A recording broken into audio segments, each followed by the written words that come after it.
Shri K Sudarshan. അദ്ദേഹം മുൻ government special സെക്രട്ടറിയാണ്, എഴുത്തുകാരനാണ്. എഴുത്തിലെ പ്രതിബദ്ധത എന്ന വിഷയത്തെക്കുറിച്ച് അദ്ദേഹം സംസാരിക്കുന്നതാണ്.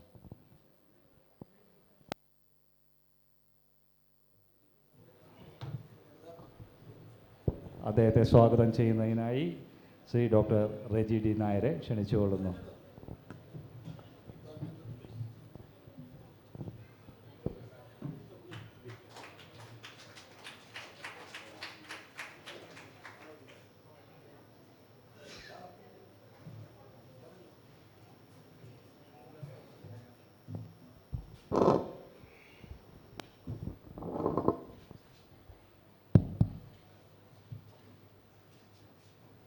വേദിയിലും സദസ്സിലും സന്നിഹിതരായിരിക്കുന്ന എല്ലാ പ്രിയപ്പെട്ടവർക്കും എൻ്റെ മധ്യാഹ്ന നമസ്കാരം.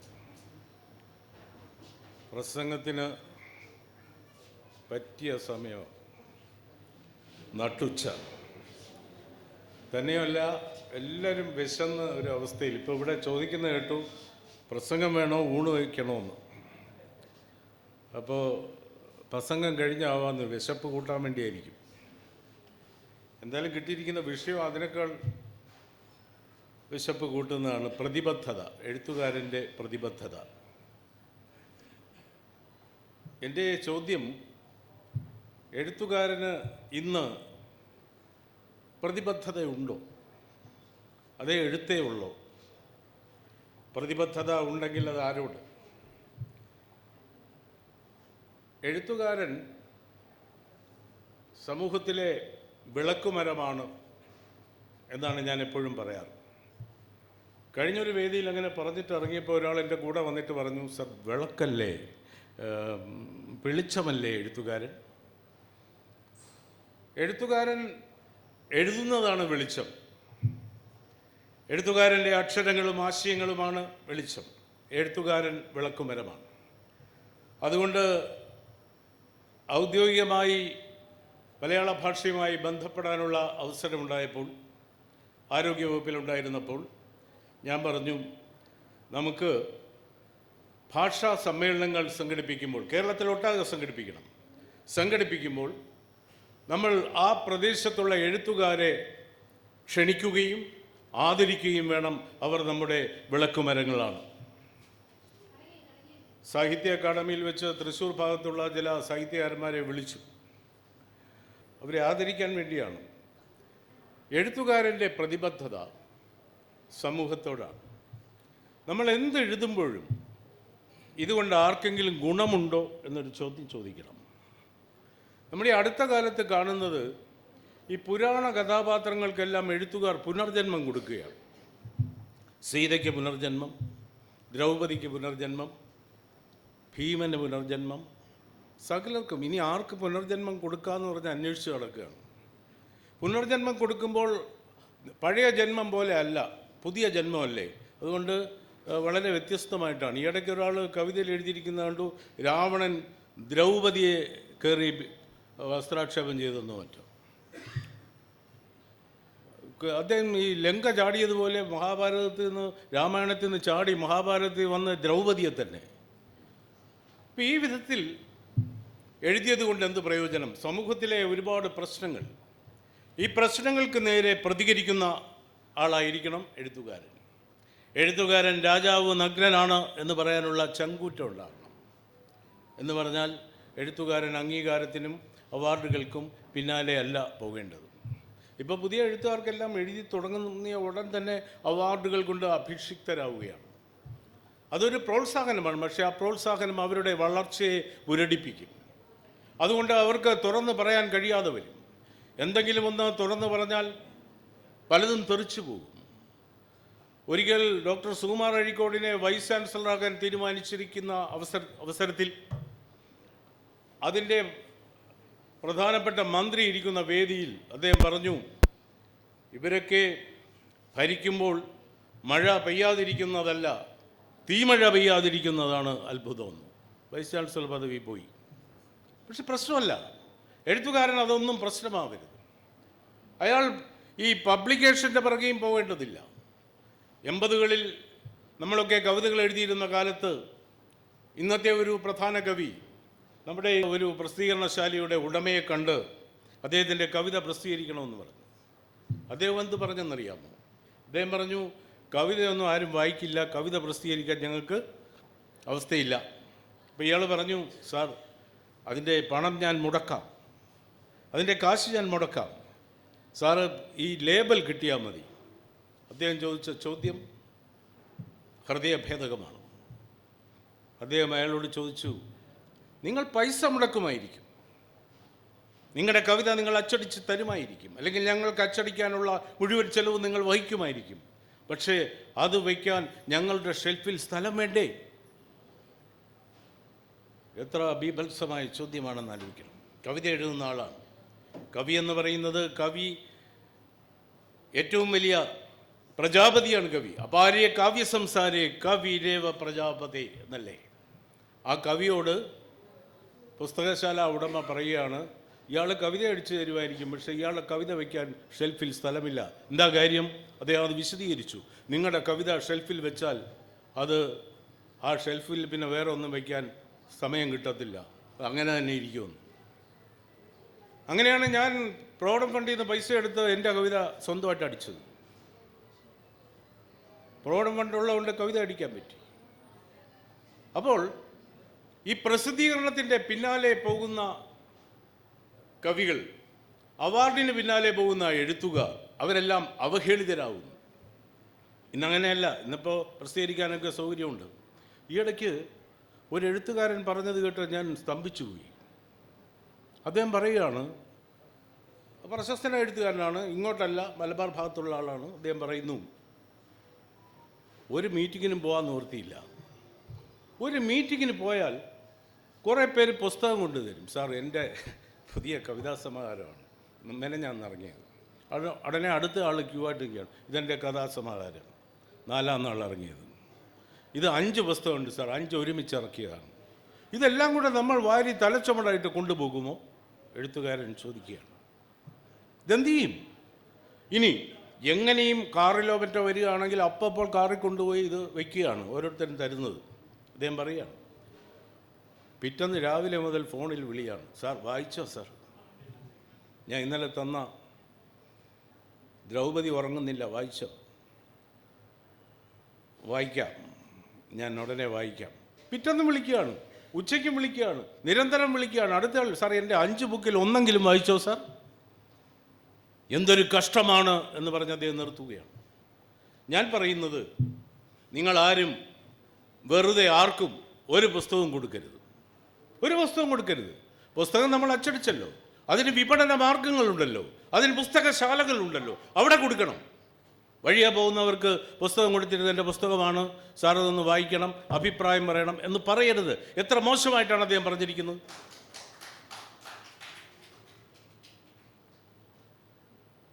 എത്ര മോശമായിട്ടാണ് പറഞ്ഞിരിക്കുന്നത്. തന്നെയുമല്ല, നമ്മളിനി ഭാഗവതമാകട്ടെ, നമ്മൾ അതിനെ വ്യാഖ്യാനം ചെയ്ത്, രാമായണമാകട്ടെ, എന്തുമാകട്ടെ, എത്ര ക്ലാസിക്കൽ കൃതിയുമാകട്ടെ, ഒരുത്തന്നെ ഫ്രീ ആയിട്ട് കൊടുത്താൽ അവൻ അടുത്ത ബാർബർ ഷാപ്പിൽ കൊണ്ടുവച്ച് മറന്നിട്ട് പോകും.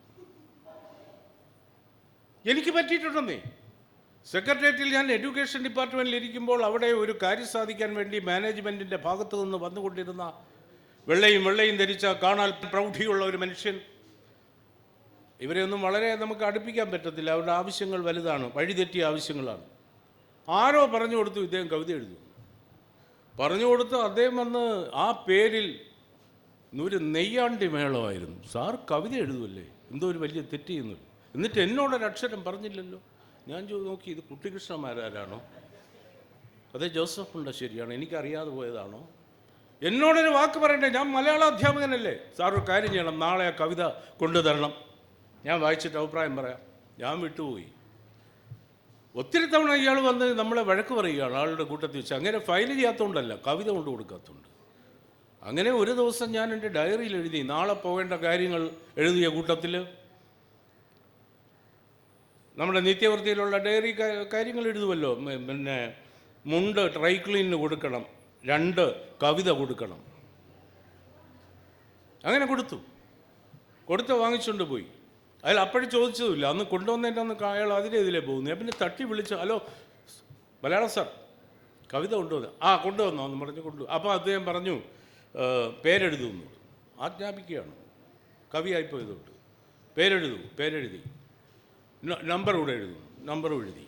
അന്നൊക്കെ ഈ നമ്പറേ ഉള്ളൂ, റെസിഡൻസ് നമ്പറേ ഉള്ളൂ, BSNLൻ്റെ 6 അക്ക നമ്പറേ ഉള്ളൂ, മൊബൈലൊന്നും വന്നിട്ടില്ല. എഴുതി വാങ്ങിച്ചു കൊണ്ട് പോകുന്നതാണ്. ഞാൻ അഭിപ്രായം പറയും, ഒരു വാണിംഗ് പോലെ ഞാൻ അഭിപ്രായം പറയും. വായിച്ചിട്ട് ശരി, എഴുന്നേറ്റ് നിന്ന് തൊഴുതു പോയി.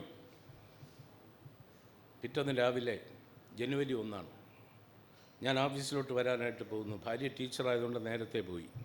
ഞാനാണ് അവസാനം ഇറങ്ങുന്നത്. അപ്പോൾ ഉണ്ട് ഫോൺ ബെല്ല് ചെയ്യുന്നു. ഞാൻ ചെന്ന് എടുത്തപ്പോൾ ഒരുത്തൻ വിളിക്കുന്നു, സുദർശനാണോ? അതെ. പരുഷമായ ചോദ്യം. അതെ. നിങ്ങൾ എന്തോന്നാണ് ഇഷ്ടം ഇന്നലെ ഇവിടെ കാണിച്ചത്? മുണ്ടുമൊക്കെ അഴിച്ച് തോളിലിട്ട് അടി തരേണ്ട കേസായിരുന്നു. പിന്നെ ഇന്ന് നിങ്ങളുടെ ബുക്ക് ഇവിടെ കണ്ടതുകൊണ്ട് അതിൽ നമ്പർ ഉണ്ടായിരുന്നു, അങ്ങനെ വിളിക്കുകയാണ്. ഇതെവിടെ നിന്നാണ്? ഇത് ബാറിൽ നിന്നാണെന്ന്. ഈ മനുഷ്യൻ ഡിസംബർ 31 അവിടെ പോയി ഈ ബുക്ക് അവിടെ കൊണ്ടെറിഞ്ഞ് അവിടെ ഈ പറഞ്ഞ കർമ്മങ്ങളൊക്കെ അനുഷ്ഠിച്ച് അവസാനം പൈസ കൊടുത്തതെന്തോ. എൻ്റെ ഭാഗ്യം അതല്ല, ഭാര്യ പോയതിനു ശേഷമാണ് ഈ ഫോൺ വന്നത്. ഞാനാണെങ്കിൽ ഇന്നലെ ഒരു മീറ്റിങ്ങിന് പോവുകയും ചെയ്തിരുന്നു. ഞാൻ പറഞ്ഞു വരുന്നത്, ആർക്കും ഫ്രീ ആയിട്ട് കൊടുക്കരുത് പുസ്തകം. ഇന്ന് പുതിയ എഴുത്തുകാരോട് എനിക്ക് ഒന്നാമതായും പ്രധാനമായും പറയാനുള്ളത്, പുസ്തകം അച്ചടിച്ചാൽ നിങ്ങൾ വഴിയിൽ വെച്ച് ഒരാൾക്ക് കൊടുക്കരുത്, ആർക്കും ഫ്രീ ആയിട്ട് കൊടുക്കരുത്. വേണമെന്നുള്ളവർ വാങ്ങിച്ചോളും, വായിച്ചോളും. അതിനുവേണ്ടിയല്ലേ നമ്മൾ പുസ്തകം ഇറക്കിയത്. ഇപ്പോഴും നമ്മൾ എഴുത്തച്ഛനെ വായിക്കുന്നതും കുമാരനാശാനെ വായിക്കുന്നതും ചങ്ങമ്പുഴയെ വായിക്കുന്നതും കടമ്പനിട്ടയെ വായിക്കുന്നതും അവർ വഴിയിൽ നിന്ന് തന്നിട്ടാണോ? അങ്ങനെ ചെയ്യരുത്. നമ്മുടെ വിഷയങ്ങൾ ജീവിതഗന്ധികൾ ആയിരിക്കണം. നമ്മുടെ വിഷയം ജീവിതഗന്ധിയായിരിക്കണം. ഞാനൊരിക്കൽ യൂണിവേഴ്സിറ്റിയിൽ നമ്മുടെ സംസ്ഥാന സ്കൂൾ യുവജനോത്സവത്തിന് ഒരു 4-5 തവണ ജഡ്ജായിട്ട് പോയപ്പോൾ കഥയ്ക്ക് കൊടുത്ത വിഷയം ഞാൻ ഈ കുഞ്ഞിനെ വിൽക്കാൻ വയ്ക്കുന്നു എന്നാണ്. ഞാൻ ഈ കുഞ്ഞിനെ വിൽക്കാൻ വയ്ക്കുന്നു. ഒരു വിഷയമല്ലേ അത്? എത്രയോ പേർ കുഞ്ഞുങ്ങളെ വിൽക്കാൻ വയ്ക്കുന്നു. വിൽക്കാൻ വെച്ചില്ലെങ്കിൽ വഴിയിൽ കൊണ്ടിടുന്നു. അങ്ങനെയല്ലേ നമ്മുടെ ഇവിടെ അമ്മ തൊട്ടിൽ എന്ന് പറഞ്ഞൊരു സ്ഥാപനം തന്നെ ഉണ്ടായത്. ഇങ്ങനെയുള്ള പ്രവണതകൾ കൂടിയിട്ടല്ലേ. ഇത് ഇന്നും ഇന്നലെയും തുടങ്ങിയതല്ല, കുന്തിയുടെ കാലം മുതൽ തുടങ്ങിയതാണ്. കുന്തി പിന്നെ ഒഴുക്കി വിടുകയായിരുന്നു. അന്ന് ഇതുപോലെയുള്ള അമ്മ തൊട്ടിലൊന്നും ഇല്ലാത്തതുകൊണ്ട് നേരിട്ട് ഒഴുക്കി വിട്ടതാണ്. മറ്റൊരു വിഷയം, അയാൾക്കപ്പോൾ കരയണമെന്നും ചിരിക്കണമെന്നും തോന്നി.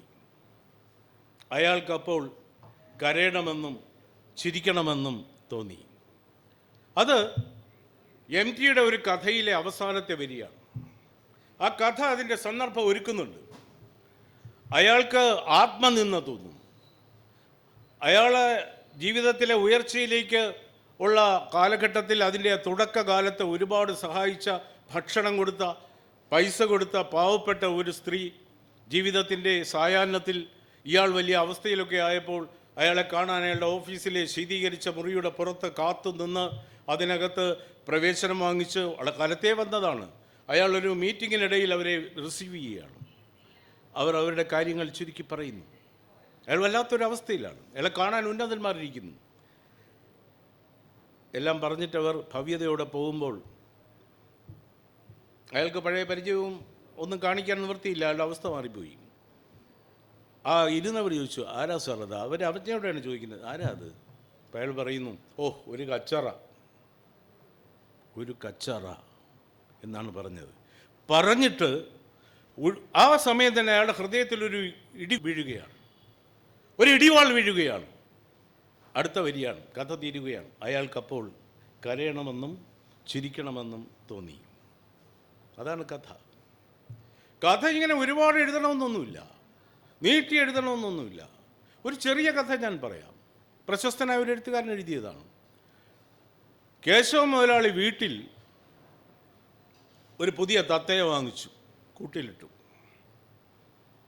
പിറ്റേന്ന് ഉച്ചയ്ക്ക് കേശവ മുതലാളി ഉണ്ണാൻ വന്നപ്പോൾ തത്ത പറഞ്ഞു, കേശവ മുതലാളി മാധവ മുതലാളി ഇപ്പോൾ പോയതേ ഉള്ളെന്ന്. അടുത്ത വരി, അന്ന് രാത്രി കേശവൻ മുതലാളിക്ക് പ്രിയതമ അത്താഴത്തിനൊരുക്കിയത് തത്തയിറച്ചിയിലുള്ള ഒരു വിശിഷ്ട വിഭവമായിരുന്നു. ഇത്ര ശക്തമായ കഥയാണ്. സുകുമാർ എഴുതിയതാണ്. ഇപ്പോഴെങ്ങുമല്ല, 90കളിൽ അദ്ദേഹത്തിൻ്റെ ആദ്യകാല പുസ്തകങ്ങളിലൊന്നായ ഹാസ്യം സുകുമാരത്തിലെ ഒരു കഥയാണ്. നമ്മുടെ കയ്യിലുള്ള ഉപാധികൾ എന്തുമാവട്ടെ, കഥയാവട്ടെ, കവിതയാവട്ടെ, നോവലാവട്ടെ, നീണ്ട കഥയാവട്ടെ, മൈക്രോ കഥയാവട്ടെ, മാക്രോ കഥയാവട്ടെ, മൈക്രോ കവിതയാകട്ടെ, ശക്തമായി പ്രതികരിക്കണം. നമ്മുടെ ഈ പൊതുവിതരണ സമ്പ്രദായം താറുമാറായിരിക്കുന്ന, അഴിമതി കൊണ്ട് നിറഞ്ഞ ഒരു ഘട്ടത്തിൽ, സിവിൽ സപ്ലൈസൊക്കെ അഴിമതി കൊണ്ട് നിറഞ്ഞൊരു ഘട്ടത്തിൽ ഒരാളൊരു 2 വരിയിലൊരു കവിത എഴുതി. ഞാനത് അന്നത്തെ സിവിൽ സപ്ലൈസ് മന്ത്രി ഇരിക്കുന്ന വേദിയിൽ അത് പറഞ്ഞു. ആ മന്ത്രി ഒഴിച്ച് ബാക്കി എല്ലാവരും ചിരിക്കുകയും ആസ്വദിക്കുകയും ചെയ്തു. 2 വരിയേ ഉള്ളൂ. ഒന്ന്, റേഷൻ കടക്കാരൻ്റെ ഭാര്യ പ്രസവിച്ചു. റേഷൻ കടക്കാരൻ്റെ ഭാര്യയ്ക്ക് പ്രസവിക്കാമല്ലോ. റേഷൻ കടക്കാരൻ്റെ ഭാര്യ പ്രസവിച്ചു, 1 വരി.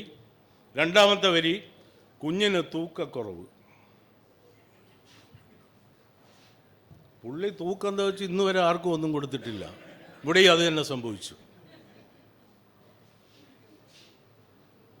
ഇല്ലൻ്റ് മാഗസിൻസ് ഇല്ലേ, ഇല്ലൻ്റ് മാഗസിൻസ്, അതിനകത്ത് ശക്തമായ രചനകൾ വരും. ഞാൻ പുതിയ എഴുത്തുകാരോടും പഴയ എഴുത്തുകാരോടും പറയുന്നത്, ഇല്ലൻ്റ് മാഗസിനുകളിൽ എഴുതണം, അത് വായിക്കുകയും വേണം. നമ്മളിങ്ങനെ വലിയ മഹാപുസ്തകങ്ങളായി എഴുതുന്നത് 4 വരി കൊണ്ട് അവർ അവതരിപ്പിക്കും. കേരള രാഷ്ട്രീയത്തെ ഇല്ലൻ്റ് മാഗസിനിൽ ഞാൻ പണ്ട് കണ്ട ഒരു കവിതയിൽ എഴുതിയിരിക്കുന്നത് 4 വരി കൊണ്ടാണ്. കേരള രാഷ്ട്രീയത്തെ മറക്കാനാവാത്ത വരികൾ. ഇടയുന്ന പക്ഷം ഇടതുപക്ഷം, 1 വരി. വലയുന്ന പക്ഷം വലതുപക്ഷം. ഇടയിൽ സുഖിക്കുന്നു ന്യൂനപക്ഷം, ഇടയിലാകുന്നതോ ഭൂരിപക്ഷം. നേരെ മറിച്ച് രാഷ്ട്രീയത്തെക്കുറിച്ച്, കേരള രാഷ്ട്രീയത്തെക്കുറിച്ച് ഒരു കാവ്യം എഴുതാൻ പറഞ്ഞാൽ അത് മഹാകാവ്യം പല വോളിയമാവും. ഈ കവിത എന്ന് പറയുന്നത് സീരിയസ് ആയിട്ട് കാണണം. ചില വേദികളിൽ ഞാൻ കേട്ടിട്ടുണ്ട്, ഈ കവിത, ഞാൻ അവതരിപ്പിക്കുന്ന കവിത ആട്ടോറിക്ഷയിലിരുന്ന് എഴുതിയതാണ്. ഇങ്ങോട്ട് വരുമ്പോൾ പുതിയ കവിതയാണ്, പേരിട്ടിട്ടില്ല. ഞാൻ വേറൊരിടത്ത് വന്നപ്പോഴും അയാൾ വേറെ ഓട്ടോറിക്ഷ വെച്ച് വേറൊരു കവിത, പുള്ളിക്ക് ഓട്ടോറിക്ഷ ഇരുന്നാലേ കവിത വരുള്ളൂ. ഒടുവിൽ നേരിൽ കണ്ടപ്പോൾ അദ്ദേഹം എന്നോട് ചോദിച്ചു, സാറേ എന്നെ ഈ ഓട്ടോറിക്ഷയിൽ നിന്ന് എഴുതിയെന്ന് പറഞ്ഞില്ലേ, ഈ കവിതാ സമാഹാരത്തിന് എന്ത് പേരിടാം? ഞാൻ പറഞ്ഞ ഓട്ടോറിക്ഷ സീരീസ് എന്ന് എഴുതിയാൽ മതി. കവിത എന്ന് പറയുന്നത് നമുക്ക് എന്തെങ്കിലും പുതുതായി പറയാനും ഉണ്ടാവണം. പണ്ട് തോന്നയ്ക്കൽ ഭാസി എന്നൊരു കവി ഉണ്ടായിരുന്നു, മോശക്കാരനല്ല, ശ്രീകണ്ഠനാർക്കൊക്കെ അറിയാം. തോന്നയ്ക്കൽ ഭാസി ഒരു ഹൈസ്കൂൾ അധ്യാപകനാണ്. അദ്ദേഹം ഒരു കവിത അവതരിപ്പിച്ച് ഇന്നും മറക്കാൻ പറ്റിയിട്ടില്ല. ശക്തമായ കവിത. 100,000 ജന്മം കഴിഞ്ഞാൽ ഈ കാലചക്രം ചലിക്കാതെയാകാം. കാലചക്രം മാത്രമല്ല, അവിടെ ഇരുന്നവരെല്ലാം നിശബ്ദരായി, ചലിക്കാതെയായി. സത്യമല്ലേ പറയുന്നത്? 100,000 ജന്മം കഴിഞ്ഞാൽ ഈ കാലചക്രം ചലിക്കാതെയാകാം. അർക്കനും ആഴിയും ചന്ദ്രതാരങ്ങളും നിശ്ചലം അങ്ങനെ നിന്നു പോകാം. പറയേണ്ട കാര്യമില്ല. കാലചക്രം ചലിക്കുന്നില്ല എന്ന് പറഞ്ഞാൽ പിന്നെ അതെല്ലാം നിശ്ചലമാണ്. പോട്ടെ, കവിക്ക് ഒന്നുകൂടി മനസ്സിലാകാത്തവർക്ക് വേണ്ടി ഒന്നുകൂടി. അടുത്ത വരി, പ്രേമാഗ്നി തന്നിൽ ചിറകു കരിഞ്ഞിട്ടൊരായിരം രാക്കിളി വെന്തുപോകാം. ഏത് കാലചക്രം ചലിക്കുന്നില്ല, അർക്കനും ആഴി നിൽക്കുന്നു എന്ന് പറയുമ്പോൾ പിന്നെ പ്രേമാഗ്നിയും വെന്തരിയലും ഒക്കെ ആവശ്യമുണ്ടോ? ഇങ്ങനെ കുറേ വരികൾ. അത് കഴിഞ്ഞ് താഴോട്ട് അവസാനം, എങ്കിലും അന്നും ഈ ചിന്താഗതിയുമായി ഓമനെ നിന്നെ ഞാൻ കാത്തിരിക്കും. അപ്പോൾ ഇനിയിപ്പോൾ AI കാലമാണ്, ആർട്ടിഫിഷ്യൽ ഇൻ്റലിജൻസ്. ഇന്നിപ്പോൾ നമ്മൾ കിടന്ന് മെനക്കെട്ട് എഴുതേണ്ട കാര്യമൊന്നുമില്ല. ഇതെടുത്തിട്ട് നമ്മൾ പറയുക, കാർമേഘത്തെക്കുറിച്ചൊരു കവിത മേഘസന്ദേശത്തെക്കാളും നന്നായിരിക്കണം. മനോഹരമായ കവിത അടിച്ചു വരുന്നേ. മേഘങ്ങളെക്കുറിച്ച്, മേഘജാലങ്ങളെക്കുറിച്ച്, ആകാശത്തെക്കുറിച്ച്, അതിൻ്റെ നിത്യനൂതനമായ വർണ്ണവിസ്മയത്തെക്കുറിച്ച് എല്ലാം പ്രതിപാദിക്കുന്ന അതിമനോഹരമായ കവിത AI തരും. അതുകൊണ്ട് ഇനിയുള്ള മീറ്റിങ്ങുകളിൽ നമ്മൾ ഇങ്ങനെ ഒരു നോട്ടീസ് കാണാൻ പോവുകയാണ്. എങ്ങനെ?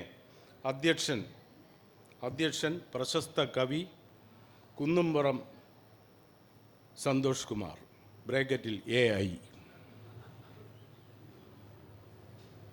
ഉദ്ഘാടനം മഹാകവി വെട്ടുകാട് വിദ്യാധരൻ, AI. പ്രാർത്ഥനാഗീതം professor ONV Kurup, non AI. അങ്ങനെ വരാൻ പോവുകയാണ്. എത്ര AI വന്നാലും, എത്ര യാന്ത്രികമായ കൃത്രിമമായ മാർഗങ്ങളിലൂടെ അധുനാതനമായ സാങ്കേതിക വിദ്യയിലൂടെ പുരോഗമിക്കപ്പെട്ട കവിതകളും കഥകളും വന്നാലും, നല്ല ഹൈമവത ഭൂവിലേറെയായി കൊല്ലമങ്ങൊരു വിഭാതവേളയിൽ ഉല്ലസിച്ചു യുവയോഗി ഏകനുൽഭുല്ലബാല രവിപോല കാന്തിമാൻ എന്ന വരികൾ ഉണ്ടാവുകയില്ല. സ്വന്തനിഷ്ഠ അതിനായി കുളിച്ച് നീർ ചിന്തു വീറനോട് പൊയ്കതൻ തടേ ബന്ധുരാംഗ രുചി തൂവി നിന്നുഷസന്ധ്യ പോലെ ഒരു പാവനാങ്കിയാൾ ആ വരികൾ ഉണ്ടാവുകയില്ല. വൈരാഗ്യമേറിയൊരു വൈദികനാട്ടെ, ഏറ്റ വൈരിക്കുമും ഉഴറിയോടിയ ഭീരുവാട്ടെ, ആരാകിലെന്ത് നേരെ വിടർന്ന് വിലസീടിന നിന്നെ നോക്കി വീഴിയുള്ളവർ നിന്നു പോകാം എന്ന വരികൾ ഉണ്ടാവുകയില്ല. അപ്പോൾ എഴുത്തുകാരൻ അയാളുടെ സർഗപരമായ സാധനകൾ കണ്ടെത്തിക്കൊണ്ട് ജനത്തിനു വേണ്ടി, സമൂഹത്തിന് വേണ്ടി എഴുതണം. ലോകത്തെവിടെയും വിപ്ലവത്തിൻ്റെ പിന്നിൽ എഴുത്തുകാരുണ്ട്. ഫ്രഞ്ച് റവല്യൂഷന് മുമ്പിൽ നമ്മൾ എഴുതിയ, പഠിക്കുന്ന കാലത്ത് എഴുതിയ എസ്സേയിൽ അതിലെ അന്നത്തെ വോൾട്ടേറിനെ പോലെയുള്ള എഴുത്തുകാരുടെ പങ്ക് എസ്സേ ക്വസ്റ്റ്യനാണ്. നമ്മുടെ ദേശഭക്തി ഗാനങ്ങൾ, ബോധേശ്വരൻ അദ്ദേഹത്തെ പോലുള്ളവർ എഴുതിയ ദേശഭക്തി ഗാനങ്ങൾ നമ്മുടെ സമൂഹത്തിലെ കത്തിയെരിയുന്ന പ്രശ്നങ്ങളെക്കുറിച്ച് പ്രതികരിക്കണം. അങ്ങനെ പ്രതികരിക്കുമ്പോഴാണ് അയാൾ കവിരേവ പ്രജാപതി എന്ന് പറയുന്ന അവസ്ഥയിൽ പ്രജാപതിയായിത്തീരുന്നത്. ഇതിനൊക്കെ പ്രതികാരം ചെയ്യാതടങ്ങുമോ പതിതരെ നിങ്ങൾ തൻ പിന്മുറക്കാർ എന്ന് ചോദിച്ചതുപോലെ,